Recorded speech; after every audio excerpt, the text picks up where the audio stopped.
I'm Lauren Matthias, and we are recapping the Megan Boswell trial so you do not have to watch hours of courtroom coverage each day. Or if you do want to watch full trial coverage, we'll still be here to break it down for you. And for the full backstory on the Megan Boswell case, head to our link in the description of this episode. Day 4 of the Megan Boswell trial started with Steve Williams, who was the lieutenant of criminal investigations at the Sullivan County Sheriff's Office when the investigation first began. Steve interviewed Megan at the sheriff's office, but he also listened to other interviews that had been done between Megan and other law enforcement officials during this investigation to find out where Evelyn was.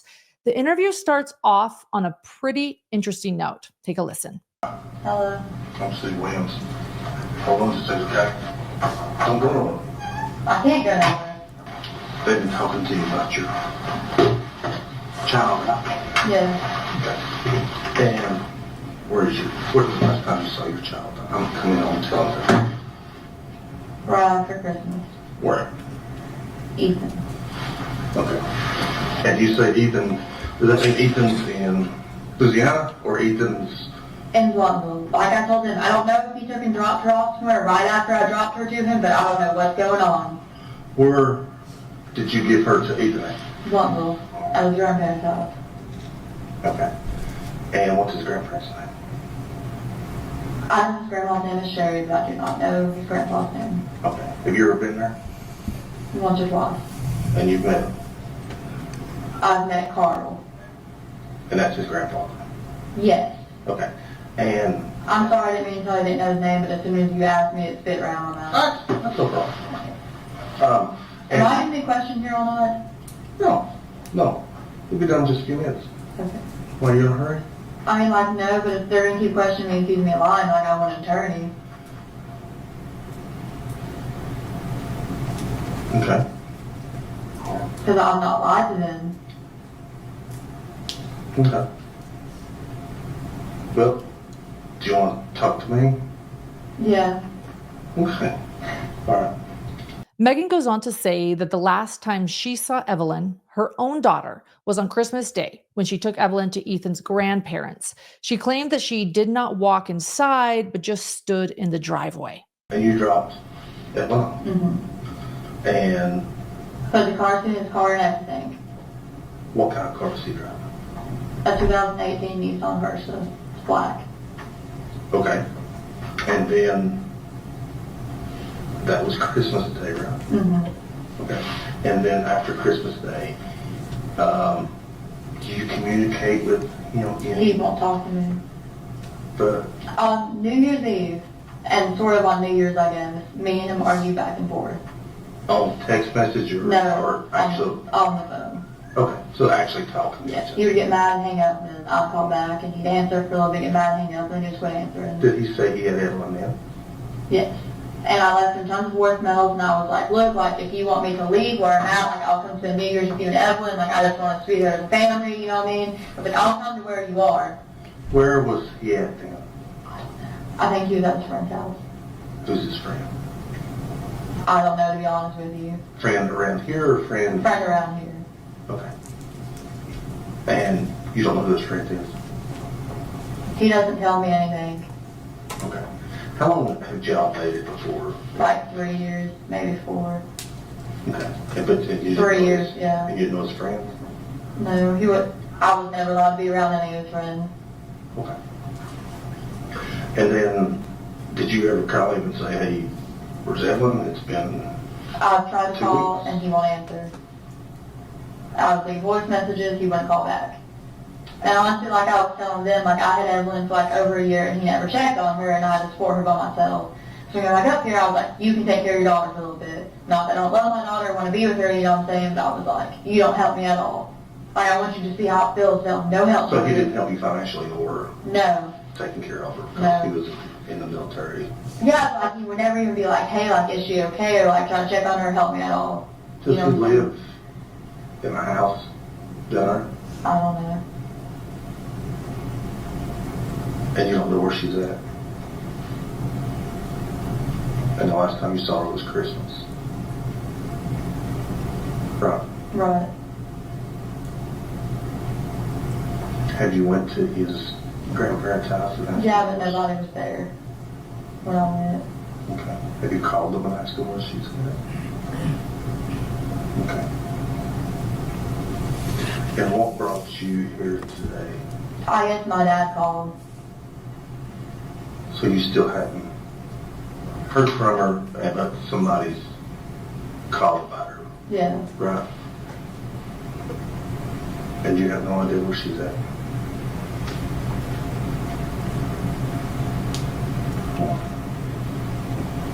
Okay. Have you tried to find her? I mean, yeah, like I called, you won't answer me. I didn't know he went back to the Army till today. Like that was news to me when they came in here like, oh, he's from Louisiana. Have you went to court? No. To try To be honest with you, I was really trying to be civil over it, and like I said, I supported her for like over a year, and I was like, if he wants to keep her for a little bit, like that's fine by me, you know what I'm saying? My mom had a baby when I was like 12, 13, I don't remember, it's 2013, so I guess I was 12. And like I had to basically raise him. She didn't know until I was 15, like I had to basically raise her, you know what I'm saying? Right. It was like I had 3 kids all the time. Okay. And I was like, it's his kid, if he wants to keep her for a little bit, like, by all means, you know what I mean, I'm all for it. And like I said, something I don't love Evelyn or want to be with her, but it's just, you know what I mean,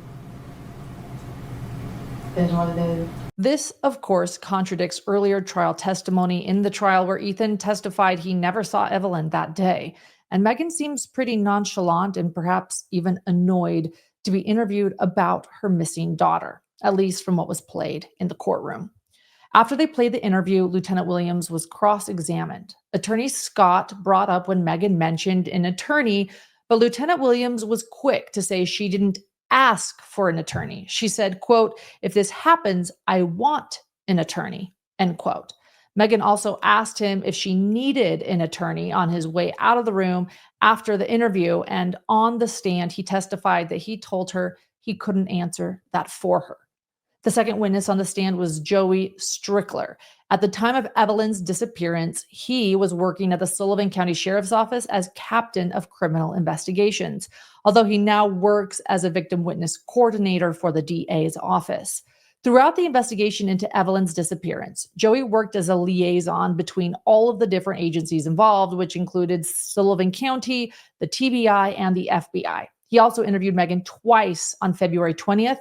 Megan started off by not asking about her missing child in this interview. Instead, she asked about her alleged boyfriend, Hunter's past history. So interesting, not asking about Evelyn, asking about Hunter. Take a listen. Hey, I'm Joey Strickler. I'm the captain of criminal investigations. They called your boyfriend Hunter, Yeah. and he's supposed to be, I reckon he's supposed to be big kid out of something. I was wondering how my mom didn't. Oh, you want your mom, not him? Yeah. Okay, I can do that. Take care of Okay, that. well, can I ask you something you answer me honestly? Okay, so like when I got on the other cop's car, he was telling me like Hunter had like orders of protection against him or like domestic assault or something. I can find out. I don't know. Can you tell me that? Oh, I could tell you that if I knew it, but I can find out for you. Can you? Sure. I mean, I'm not trying to be mean like he does, like I just really like don't want to be around that kind of person, you know what I mean? I don't blame you. Okay. Let me see if I can find out for you. Be right back.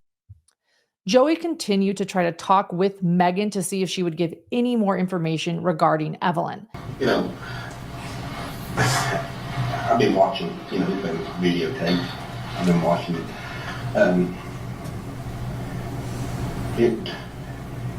been doing this a long time. I've been a cop for 30 years. And it breaks my heart to see a young lady like you, and you have a child. We don't know where it's at. Did you watch me cry? I was trying not to cry for them. That's okay, though. That's okay. Okay?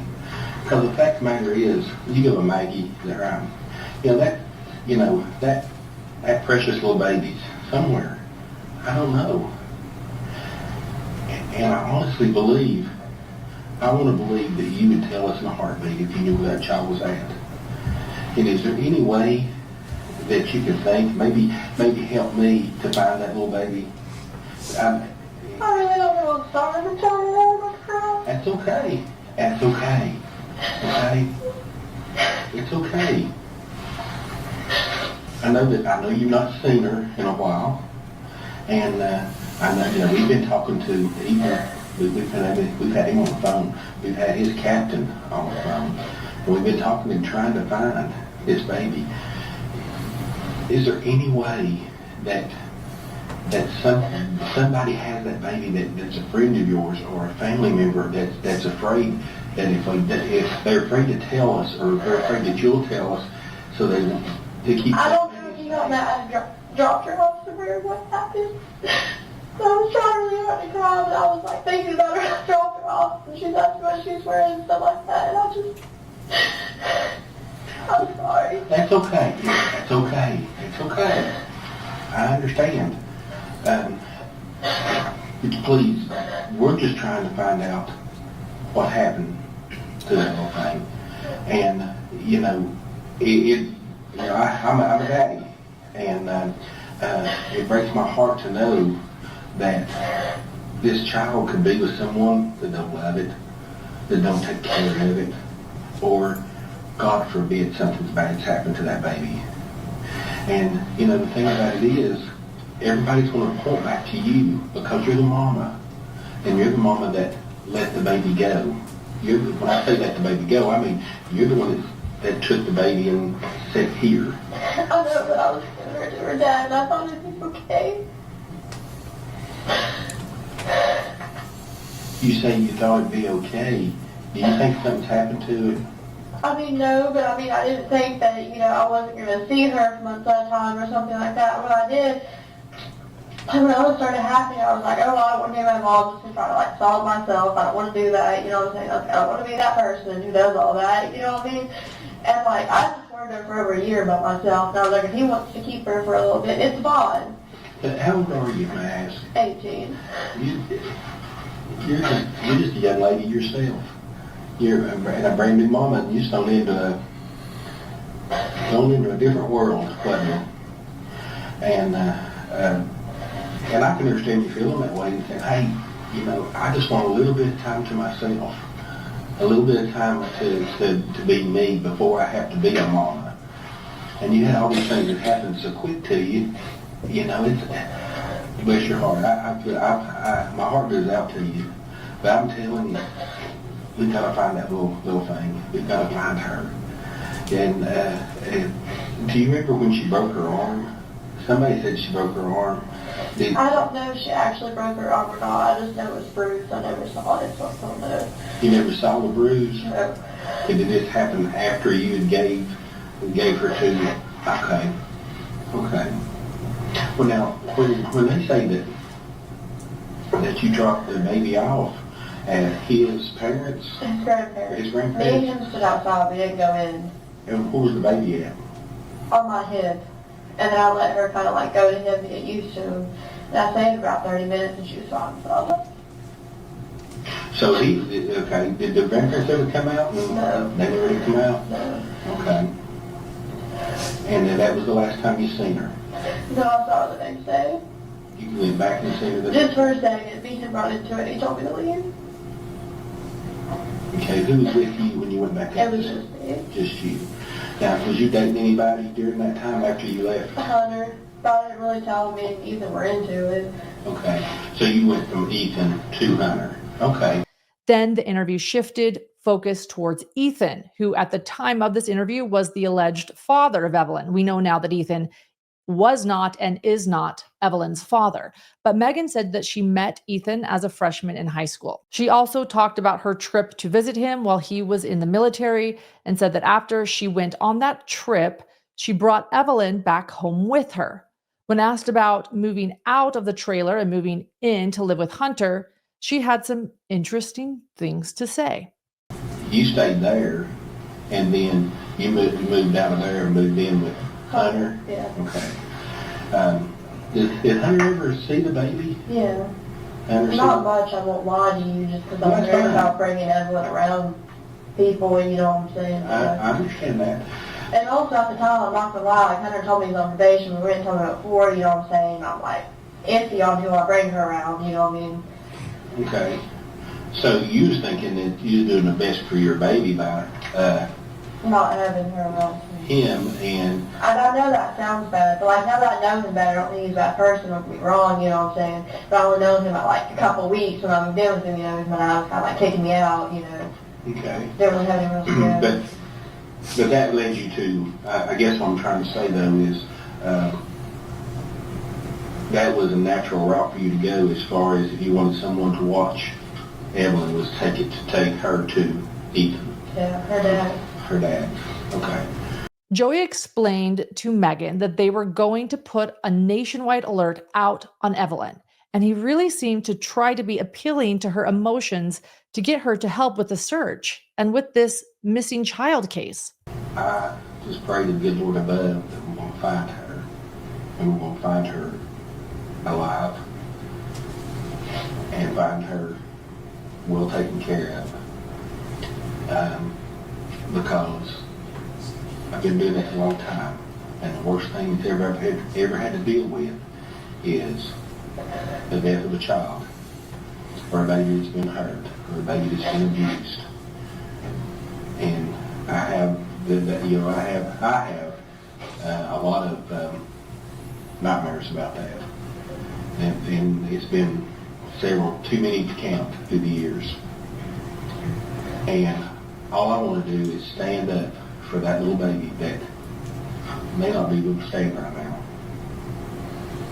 And I need your help. I do. I need your help. And if you can think of any way, fashion, or form, that you know where that baby's at, or where, just to point me in the right direction, please help me. Please help me. I want to bring it back in. Bring her back in. I don't know.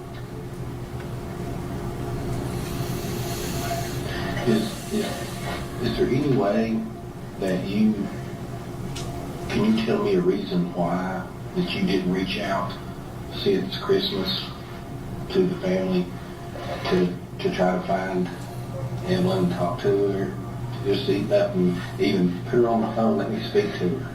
Because I was really just trying to resolve between me and Ethan, to be honest with you. You was what? Just trying to resolve it between me and him.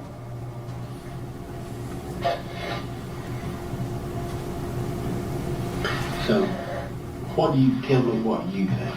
What do you think happened? I don't know if he's taking her and got dropped with someone else for one. You think Ethan has hurt her? No. Did you hurt her? No. Would Hunter hurt her? No. Ethan would get like mad and like threaten me all the time, but he never actually like did anything. You know what I mean? Did he ever show any aggression or anger toward your little baby? Not that I know of, no. You never seen that? No.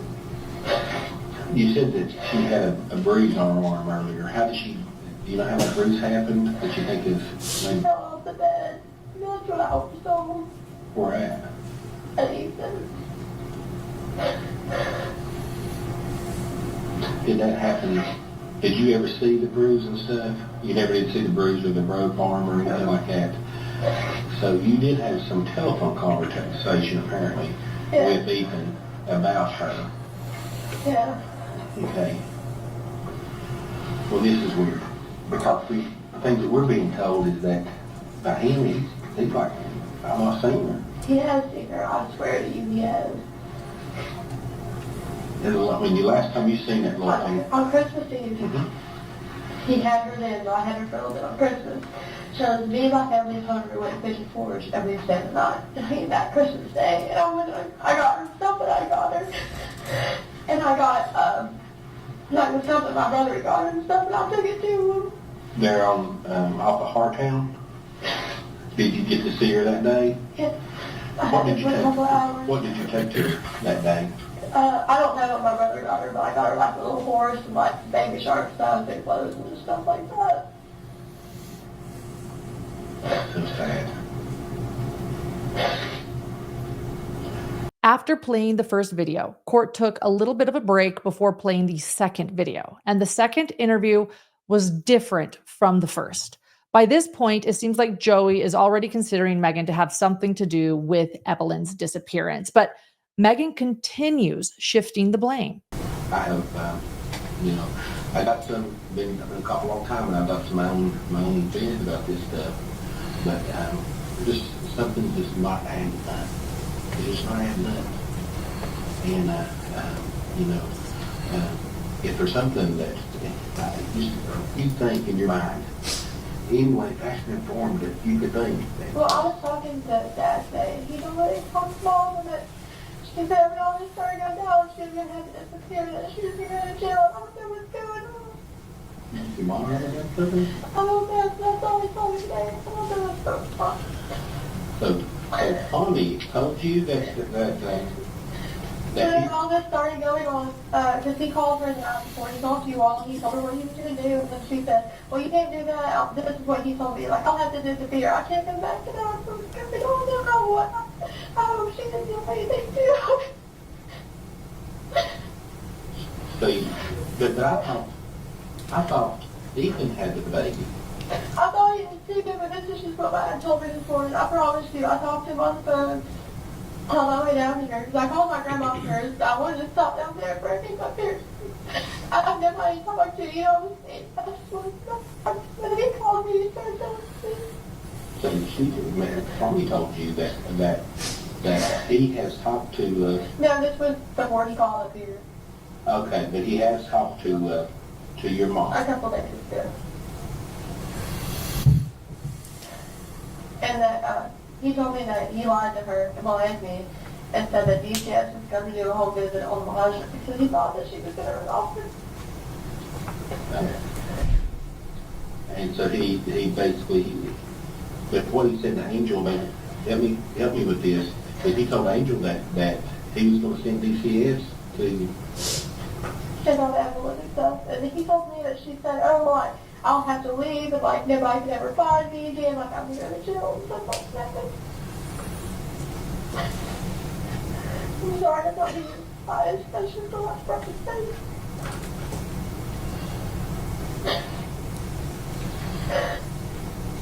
Okay, and then Angel said that she was going to run, but she was going to leave and stuff. Well, that's what she told Dad apparently. And Dad told me that he lied to her and said that DCS was going to come do a checkup on Elijah so he could get him from her, my little brother. And then when they met at Eagles, that like she was crying and like wouldn't say anything to Dad or anything like that. Okay. And she was got freaking out. I'm sorry, I just always had like so much faith in my mom and the fact that even the thought that she would do anything just really like. I'm sorry, that's what my first question was, hey, have you all talked to her? Then yesterday, the whole way up here, she was like, bitching at me, saying that like, I won't lie, I lied, she didn't run out of gas, she just wanted to tell me. I knew. I'm sorry. You wouldn't tell them, that's hard work, so you wouldn't tell them the truth. I'm sorry. But she was like bitching at me and saying that she wasn't coming up here, she didn't want you to be like seen, blah, blah, blah, stuff like that. She didn't want it. Want to be seen, She wanted to be okay. stuff like that. Do you think she's in that car, that BMW? Yeah, Was the last time you seen her, she's in the BMW? yeah, so she got me out to Elmer Shelter. Oh, okay. That was the day that you walked up here. Yeah. Okay.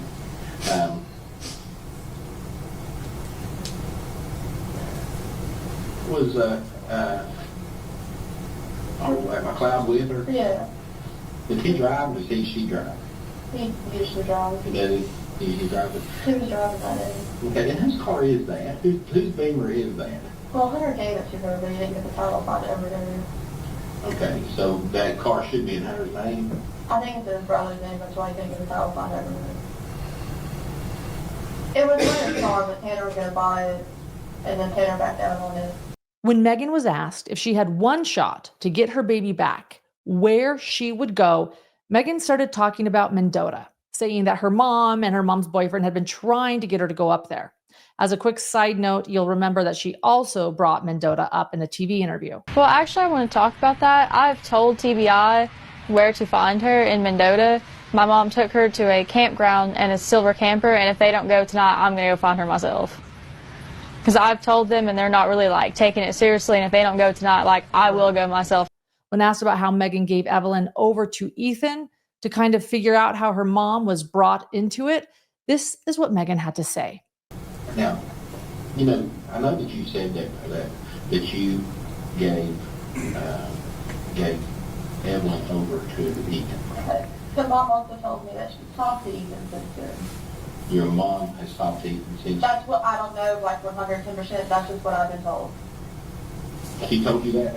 Angel told you that? Yeah. If you want questions her and find her, can you please not tell her that I like? Oh, absolutely. Don't Okay. you worry about that. Okay. Let me tell you, don't worry about it. I want her. I want your baby back. Okay? I want Evelyn. I want her back, safe and sound. I want her. Those pictures of her. That picture of her and you. I'll be honest with you, I got that from my wall in my office of you and her. Because that makes me want to go that much farther and try to find her. Okay? And it breaks my heart to know that she, I don't know where she's at. Could she be with someone else? Could they be treating her good? I mean, is she okay? That type of thing. And then on the other side of the coin, oh dear God, could somebody have killed her?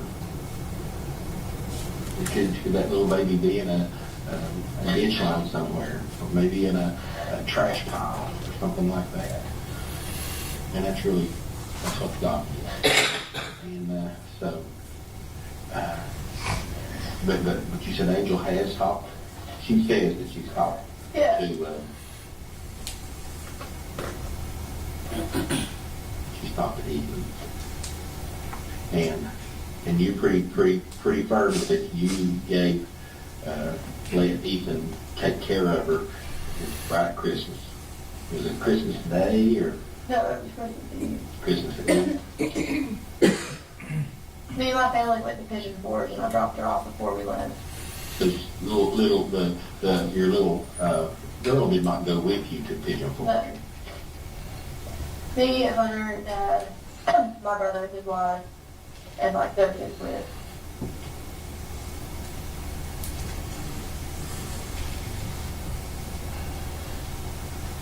Where'd y'all go to when y'all went to Pigeon Forge? Just ask them. We went out to eat at Olive Garden, and then we went to Rockville Park, and then we all stayed at Margaritaville Island Inn.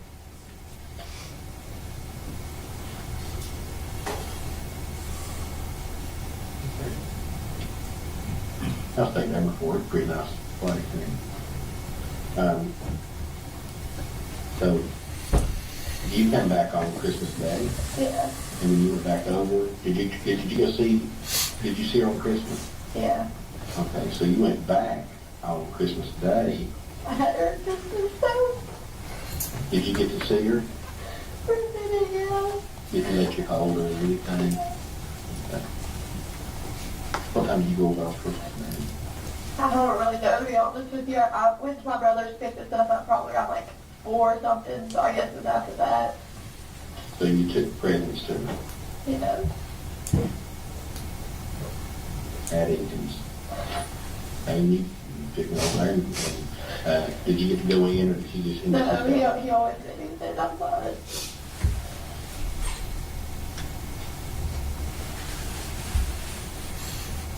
And then you took the little girl Christmas presents, and then you got to hold her a minute, and then you gave her back. Yeah. Is there a reason why you just didn't say, come on, you're going back with Mama? She started reaching for him, and I didn't want to take her from him. She started reaching for him. Yeah. I just thought she wanted to be there. I didn't want to take her. And honestly, like, I just wanted to pray. That's all I wanted. After the second interview was played, a lunch break happened before Joey was back on the stand. The defense just asked a few questions about the timing of the interviews and how long in between each interview. There wasn't much beyond that before Joey was released from the stand. After Joey testified, the state called FBI agent Jeff Blanton. Agent Blanton interviewed Megan on February 19th, 2020, with another law enforcement member. However, the interview was not recorded because FBI policy doesn't allow any interviews to be recorded when they are not taking place on FBI property.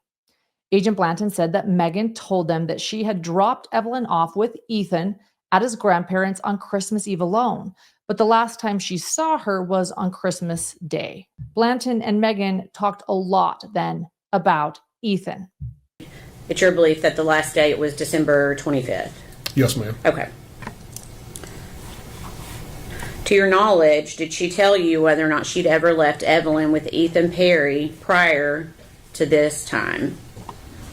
I don't recall that she indicated she had ever left her daughter with Ethan Perry prior to this. Did she talk at all about the fact that Ethan was in the Army? Yes, ma'am, she did.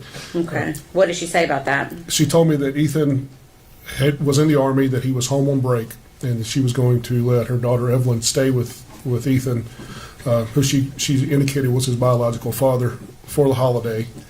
Okay. And that he also indicated that his contract was up or was soon to be up with the Army. Okay. Okay, so after that date, December 25th, did the defendant indicate that she continued to go over to Ethan's house to try to see Evelyn? No, ma'am, she did not. Okay. So did she tell you she did not try to go back over? Yes, ma'am, I recall having a conversation, and she said that she called, I think on New Year's Eve, Okay. but that she did not see Evelyn. There was some discussion, she indicated, between her at some point. I don't know if it was the 24th or 25th. I don't recall specifically. Maybe both days. She said they did get to an argument that Mr. Perry said that he was going to try to get custody. Okay. So she's telling you that Ethan had threatened her. With attempting to get custody of Evelyn, yes, Okay. ma'am. Okay. Did she show you any proof of any custody paperwork at any time? She did not. I recall asking her who the biological father was on the birth certificate, and she indicated that it was not Mr. Perry. But I don't have any recollection of who that person was, Okay. if listed at all. So at some point she told you Ethan Perry was not the father. Not listed on the birth certificate. Not listed on the birth certificate. Okay, I apologize. Okay. So, did Megan ever say why she hadn't contacted law enforcement when she could not get in touch with Ethan Perry? Yes, ma'am, she did. I asked that question, and she said that because Mr. Perry had made threats that he would attempt to gain custody of the child, Okay.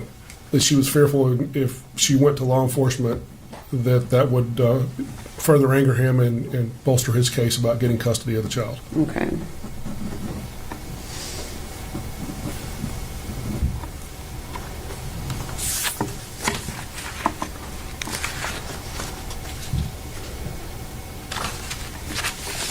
Okay, so Megan has told you that she's never left Evelyn to stay with Ethan before this date. Did she ever explain to you why she felt like it was okay to leave Evelyn with essentially a stranger to Evelyn? She indicated that she was, I recall her using the words worn out, Okay. that Evelyn was attached to her at the hip, and she needed a break, that she had taken care of Evelyn for a year, and she felt like it was time for Mr. Perry to step up. Okay. And that she had also been taking care of her father or stepfather's children, other children in the home. Okay. And she was tired. Did she indicate whether or not she could handle Evelyn herself? She indicated she was just getting too much to handle. Yes, ma'am. Blanton testified that Megan was very matter-of-fact during the interview, but said that Megan did tear up when he explained that she could be charged with a felony if she was lying. Cross-exam was similar to others, with Attorney Scott mostly just asking questions about the time and the date of the interview, clarifying sort of those logistics of this interview. The last witness was former TBI agent David Gratz. Gratz's testimony took up most of the afternoon as he was the TBI agent assigned to the case during the investigation. The Amber Alert poster was shown in court, and you could see Evelyn's purple penguin pajamas that she was found in. On February 19th, Gratz went to the trailer home where Megan and Evelyn had been living to meet with Austin Feller, the guy who cleaned out the trailer.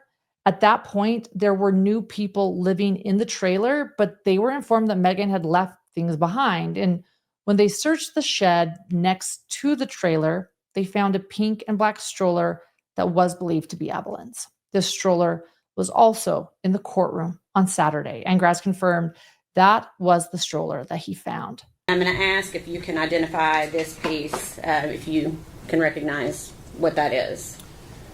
Yes, I recognize that. Okay, and what is it? It's the stroller we found at the defendant's former trailer. Okay. Gratz shared that law enforcement was working long hours on the case, and he talked about an interview he did with Megan that started shortly before midnight on the 19th of February and went to almost 3 a.m. Megan stuck to her story about dropping Evelyn off with Ethan. At this point, the court took a quick break before resuming questioning of Gratz. There was another interview that Gratz was present for on the 21st of February, and before that interview, Megan consented to law enforcement taking some items of hers from Hunter's house. And this included a Polaroid photo Megan took in North Carolina, brochures from the same trip, the photos of Megan and Hunter at the aquarium that we saw last week, and a thinking of you card. There were also photos of Evelyn and photos of Evelyn with Megan that were taken from Hunter's house, as well as the baby shark blanket and the shirt that Erica Stacy testified about last week. Those two were found in a memory box. When the jury returned, Agent Gratz showed a memory book to the courtroom belonging to Megan that had things like ultrasounds and other photos of Evelyn. And in an interview with Gratz and another investigator named Matt Price, Megan began saying her mother had Evelyn. However, after Angela and her boyfriend William were located in North Carolina, Gratz said there was no evidence Evelyn was ever in their custody. A few days later, Megan showed up to the police station and asked for a search party to go to Mendota. She explained she was afraid that if she went alone, she could be charged with tampering with evidence. Gratz also stated that at that point in the investigation, investigators were beginning to think Evelyn may no longer be alive, mostly because of the conflicting information and Megan's attitude. He even asked Megan if it's possible that Evelyn died from an accident or something like a breathing issue. But Megan said no. After that interview, Gratz offered to lead Megan out a side door to avoid media attention, but it seemed as though she was already anticipating speaking to the media that day and went out the front door, which we now know is where and when she lied about the polygraph test and being pregnant. Later, during his testimony, Gratz reiterated what took place when he and Brian Fraley searched the playhouse and located Evelyn in the trash can on March 6, 2020. He stated that after Fraley removed the top bag from the trash can, he began to smell decaying human flesh for the first time and saw a small leg. He discussed the process of removing Evelyn from the trash can on the porch of the playhouse and reviewed the photos of her remains. He also stated that when they removed the bag containing her body, it left an imprint in the trash below. Gratz also mentioned that there was a piece of gum stuck to the trash can, which was collected for DNA evidence. All of the items, including the foil, the blanket, bags, the trash can, and more items, they were all sent to the TBI lab for analysis. And after the body was sent to a forensic center in Johnson City, an autopsy concluded that the remains thrown in the trash were that of little baby Evelyn. Day 5 began by continuing testimony from former TBI Special Agent David Gratz. Assistant DA Amber Massengill questioned Gratz about the contents found within the playhouse on the Boswell compound. Gratz explained that these items were sent to the TBI forensic lab for analysis, and he presented each item to the jury as well. These items included the white kitchen trash can where Evelyn was found, the purple penguin onesie she was wearing, as well as the gray fleece blanket and aluminum foil wrapped around her body. Viewing these in person was much more impactful than simply viewing photos, as evidence of decomposition could be seen on each item in the courtroom. He explained that pieces were cut out of the trash can for forensic testing and that there was dust placed on it as well to pick up any potential fingerprints. Massengill asked Agent Gratz whether law enforcement searched the Boswell compound prior to the day Evelyn was found, to which he replied yes. However, he stated that they didn't search the playhouse before it was suggested by Tommy because they had no reason to believe the Playhouse was involved in her disappearance. He also stated that Tommy Sr. was thoroughly investigated. That's Megan's father.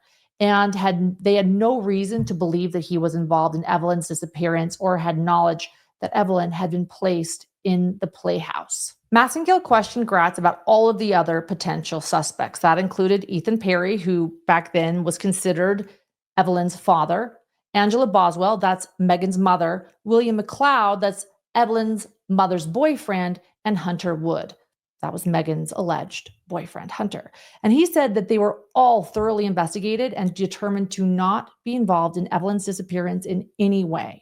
Is there any individual that the investigation continued to point at? There was one individual. Okay, who was that? It was the defendant. Okay. Next was defense attorney Gene Scott's turn to question Agent Gratz about the other potential suspects. He asked if Hunter Wood's DNA was collected, and Gratz said that it was not. Then Scott said, quote, "In fact, Hunter refused to provide his DNA to law enforcement," end quote, which Gratz agreed. Scott then said, quote, "So his DNA could not be compared with any of the DNA found where the body was found," end quote. Gratz stated that even though his DNA was not processed against the DNA found at the Playhouse, his fingerprints were collected after he was booked into jail for an unrelated charge. Next, Scott wanted to discuss Hunter Wood's mental health. Gratz said that during the time of the investigation, he was unaware that Hunter was actually diagnosed with schizophrenia until a much later date. Now, last week we learned that he was in a mental hospital, and now we are learning more about that, and we are learning about schizophrenia when it comes to Hunter. In a bizarre line of questioning, Scott asked Gratz if he was aware of a connection between people with schizophrenia and tinfoil hats. There was an objection to this question, and Scott rephrased by saying, quote, "Did you give any consideration to the possibility that the tinfoil on the baby could have been placed there by someone with mental health issues?" End quote. Gratz stated that they did a significant investigation into the tinfoil, but really only the forensic side of things and not necessarily any symbolic meaning it could have. Scott then made this remarkable statement regarding a possible connection. This tinfoil hat statement. Short of forensic analysis, did you all investigate, is there something that might make someone place tinfoil on a child? Like, for instance, people with schizophrenia are known to wear tinfoil hats. Agent Gratz, did you investigate any connection between mental health and whoever placed the tinfoil on this child? I'm not aware of any theories of like mental health issues is concerned with tinfoil, so nothing specific like that was ever investigated. Does that answer your question? To your knowledge, did anyone in your prosecution team do that? As far as mental health issues and tinfoil hats? Yes. Not that I'm aware of. No. There was a quick objection, and I think most people can agree that insinuating people with schizophrenia wear tinfoil hats, and that would be a reach. Calling someone a tinfoil hat wearer is usually a negative way to describe someone who is paranoid, suspicious, or believes in conspiracy theories. While people who have schizophrenia may experience delusions and paranoia, saying that they are known to wear tinfoil hats is an untrue generalization. And also, there are already people pointing out that the depiction of someone wearing a tinfoil hat is vastly different from a foil that is tightly wrapped around Evelyn's entire head and upper body. Next, Scott questioned Gratz about the searches that were conducted on the Boswell compound. He testified about a team and cadaver dogs searching the property on February 23rd, but the dog didn't hit on any areas that day. 3 cadaver dogs were taken to Megan's trailer on February 21st as well, but no hits were made there either. Attorney Massengill came back for a brief redirect and asked Gratz if he felt like his team followed up on every possible lead they could during the investigation, and he said yes.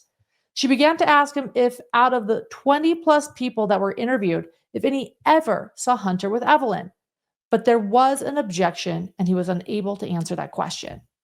Next on the stand was a lieutenant with the Sullivan County Sheriff's Office, Matt Price. Most of his involvement in the investigation included conducting interviews primarily with Megan. He also assisted at the scene where Evelyn was found by placing various trash items into evidence bags.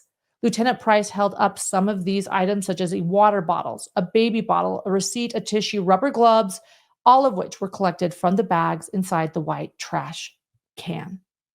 Next, an interview from February 20th was played between Lieutenant Price and Megan, in which she starts telling the new story of her mom taking Evelyn to the Mendota campground. At first, she stated that she had a gut feeling that Ethan may have been the one to give Evelyn to her mom. However, it's clear from their questioning that they didn't believe this version of events, especially based on her text message history that they had between her and her friends, where she claimed that Ethan had her the entire time. At one point during the interview, the investigator stepped out so that Tommy could talk to Megan about everything going on. In the footage, Tommy could be heard telling Megan, quote, "You need to tell the truth. If you tell lies, you dig a hole you can't get yourself out of," end quote. Megan then insisted that she was finally telling the truth and then perpetuated the lie about Angela having Evelyn. Because if you tell this lie, you tell that. Yeah, but I really didn't want Mom to think they were looking into her because she took off yesterday when she got that idea. The point of trying to make my girl is shit don't trick me again. I know. Now I'm telling you. If you know something, just don't say the word, I'll get done. If an accident happens, you need to tell it, because if something did happen to the baby, and they get it, you can put prison for the rest of your life. Child molesters, and somebody harms your babies, their life is living hell prison. I told them everything I know. No, I'm telling you. I told them. Am I right or wrong? You're right. They then had Megan go over details and dates to nail down a specific timeline, and listening to Megan concoct such details and elaborate stories that we now know are false, and it's really chilling to see. After a brief break, we came back to view another interview conducted on a different day with Lieutenant Price and Megan. They're still trying to make a concrete timeline since Evelyn went missing. There was a pretty heated exchange, actually, where Price begins calling Megan out for discrepancies in her story, especially because there was evidence of her and Hunter being with Angela during the time that Megan claims that Angela had Evelyn. You're not out here doing all that you can to find your daughter. It's two reasons. You know where she is or she's dead. And another thing, some of this is bullshit that you're saying right here. Say you can't find mom and she won't tell you where she's at. You're not looking for her, but you just, after all this, you're with her, right? You, Hunter, and your mom go to the Blowing Rock, North Carolina, and you said this receipt is from where you and your mom and Hunter were there. So where's Evelyn there? I don't know, Mom wouldn't tell me. Where is she? Mom would not tell me. I told her about that. So you went along with her? I mean, You yeah. went with your mother on a trip to Blowing Rock to go pass her around, and your little girl, you don't know where she's at.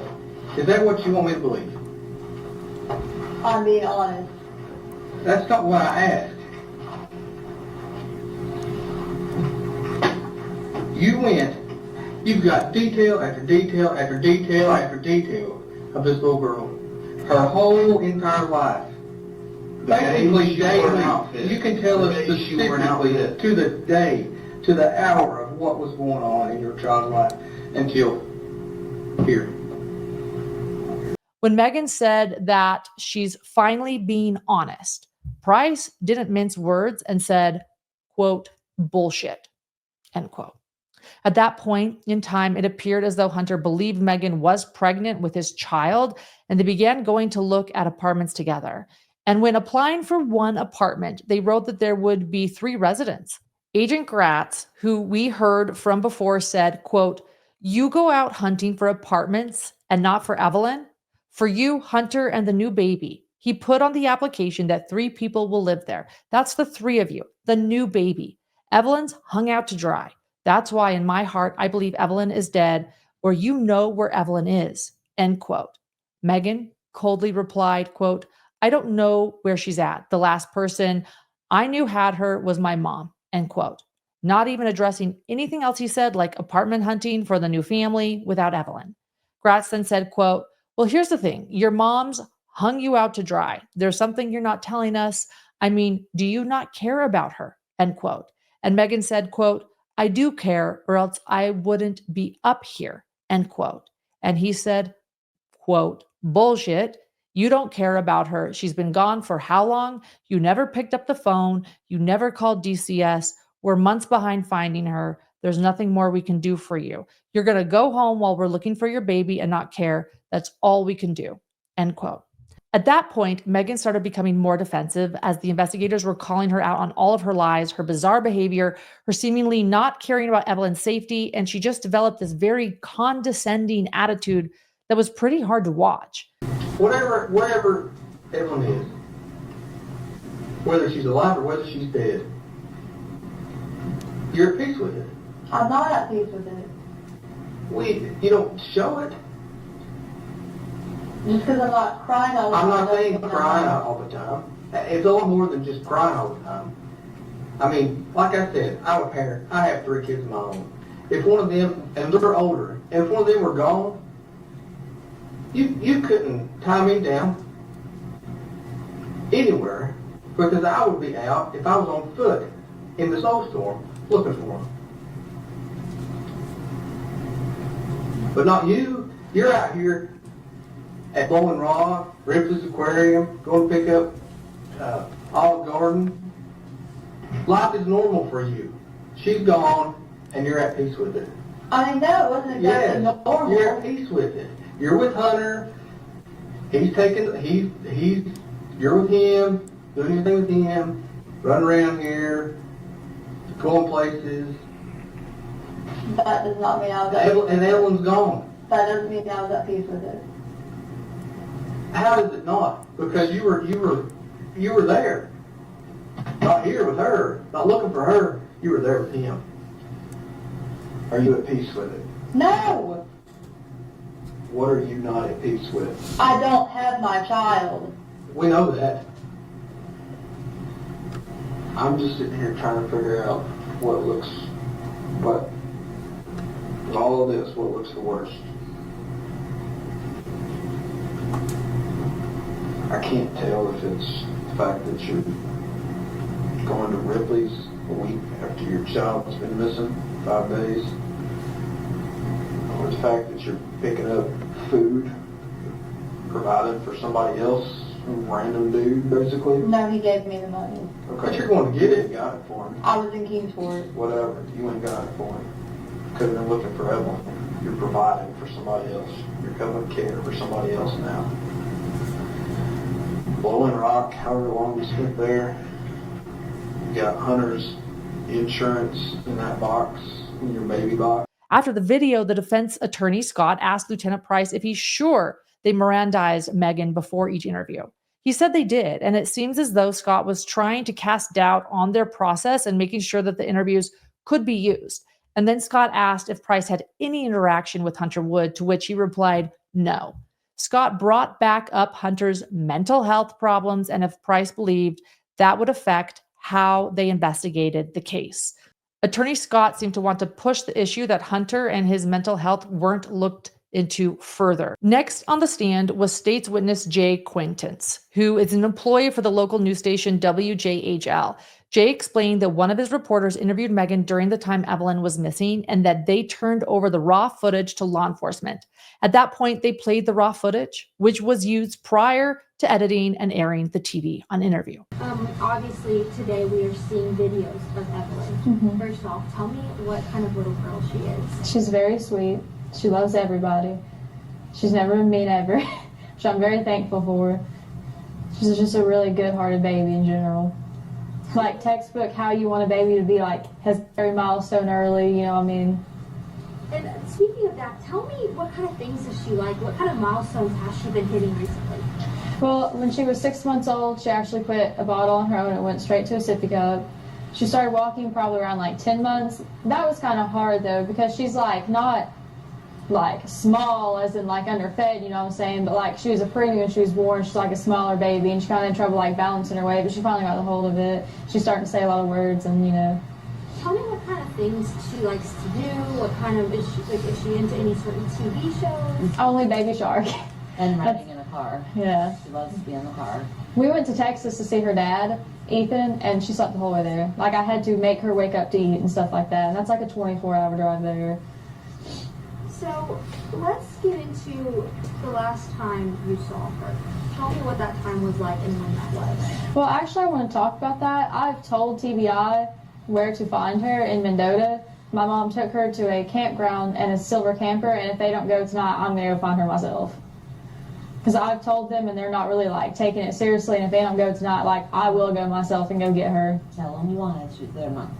Don't get into It's that. cut. Stop. They can edit Stop. it. Stop. No, you need to defend yourself. That's all they need to know. Quit. Quit. They already know, Megan. The last witness on the stand was an employee for another local news station called WCYB TV, named Keith Wise. His station covered the Evelyn Boswell case, and a reporter interviewed Megan outside of the police station, the one where she claimed to be submitting to a polygraph. Well, they played the raw footage from this interview, but didn't have any questions for Wise. How old is she now? She's 15 months today, actually. Can you tell me a little bit? Like, so you said she's very sweet. Is she sweet with everybody, or just? She is. She loves everybody. Can you tell me a little bit about like how you're feeling? Do you miss her? Are you worried? Of course I miss her, and like, I can't tell anything about the ongoing investigation, but they are, I'm sure you all released an article about the car and stuff like that, so they have a pretty good idea of who has her. I mean, if they're watching, I just want them to bring her back. Is there anything you'd like to say to them if they're watching? I just want her back. Yeah, that's my child. I'm sorry. I know this must be hard. Why don't you tell me a little bit more about her? Do you have any pictures of her? Have you been looking? Not on me, no. Not on you. Have you been looking at photos and stuff of her while you're? How are you coping with all of this? I just want her back. If you could tell her anything now, what would you say to her? I love her and I miss her, and I'll be with her as soon as I can get to her and like I can. After this footage, court ended for the day. We'll continue to bring you recaps and updates as this trial unfolds. This is Lauren signing off at Hidden True Crime.